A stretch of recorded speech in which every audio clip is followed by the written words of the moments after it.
Bulavanaka, it's the Kiwi vegan granddad. Recently we had a wee holiday in Fiji. I wasn't planning on making videos, but afterwards I thought it might be helpful to share our experiences of being vegan tourists in Fiji. Now this was our second trip to Fiji. In 2018 we stayed in resorts, which is probably what most tourists do. They were on the Yasawa Island chain, where we were pretty much stuck on the resort. From our experience then, the vegan catering was fine, although the range of options was a little restricted. My suggestion is that you check the resorts you are going to on how they cope with vegans before you go. This time, we drove a rental car around the largest island, Viti Levu, where we stayed at Airbnbs. I cooked a few times, but mostly we ate out. There are some resorts at points around the island, so you could mix and match staying in resorts and elsewhere. We left Nadi International Airport and took the King's Road, which goes around the top of the island and down to Suva. And we stayed at Lautoka for several nights. Lautoka is the centre of sugar production and it's not very touristy. Then on to Voli Voli near Raki Raki for a night. Then we continued to Suva, the capital, where we stayed for 3 nights. On our return, we went via the Queen's Road, staying a couple of nights at an Airbnb just out of Singatoka. Finally, we headed back to Nadi to catch our flight home. Okay, what about the food? If you didn't know already, almost half of the Fijian population descend from Indian immigrants, so there are plenty of Indian restaurants. Menus are quite often not too dissimilar to what you might expect at an Indian restaurant in a lot of countries. Most offer plenty of vegetarian options, some of which will be vegan. However, it pays to discuss your order to make sure that it is vegan, that ghee isn't being used, for example, just to be sure. And depending on where you eat, these can be very reasonably priced. One great place we ate at was the Kuruepa vegetarian restaurant in Lautoka. The person taking my order understood perfectly what vegan food was, and we had wonderful thalis with rice, veggie curries and roti, and this was well within our spice tolerance. This isn't always the case. A dish is as spicy as it is. For example, in the food court at the Tapo City Mall at Lautoka, where most of the food outlets are Indian cuisine, we struck curries that certainly brought a lot of sweat to the brow. So if this is an issue, make sure to ask how hot things are going to be.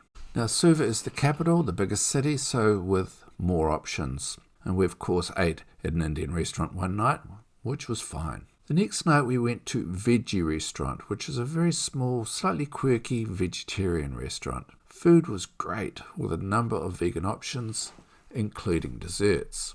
We were recommended to go to the Barbell for lunch, and this is out of the CBD, not too far from the University of South Pacific campus. This was probably the only place we went to where there was a more indigenous vibe and vegan options with regard to the cuisine. And my vegan plate was probably the most interesting meal I had in Fiji. This included battered eggplant, salad, sea grapes, which are a kind of seaweed, taro leaves, with plantain, taro and cassava. Although the cassava and taro was rather bland, it went really well with the savoury taro leaves.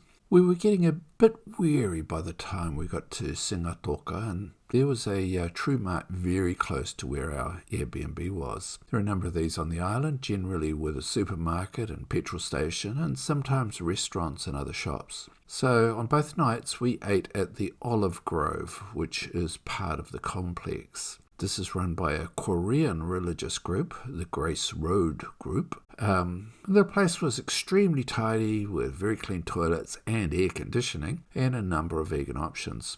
Again, perfectly fine and very reasonably priced.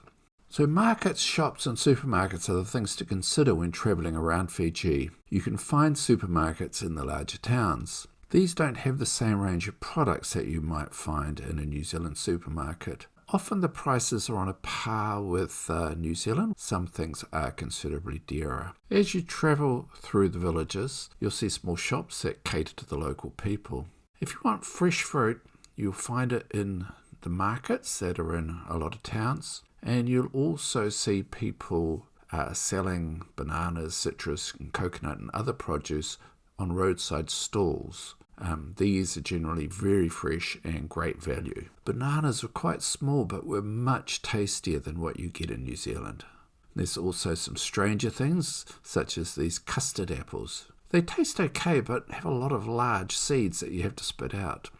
So yes, there can sometimes be challenges, but you can be vegan in Fiji. While I didn't see any vegan restaurants, there are vegetarian ones in the larger towns that can cater for you, and there should be vegan food available at most Indian restaurants. The larger the town, the better the options.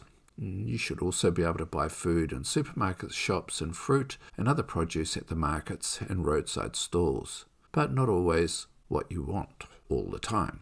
Just want to say that these were our experiences on one island in Fiji, and you may have different experiences being vegan there. So if so, please feel free to share your experiences in the comments. Vinaka.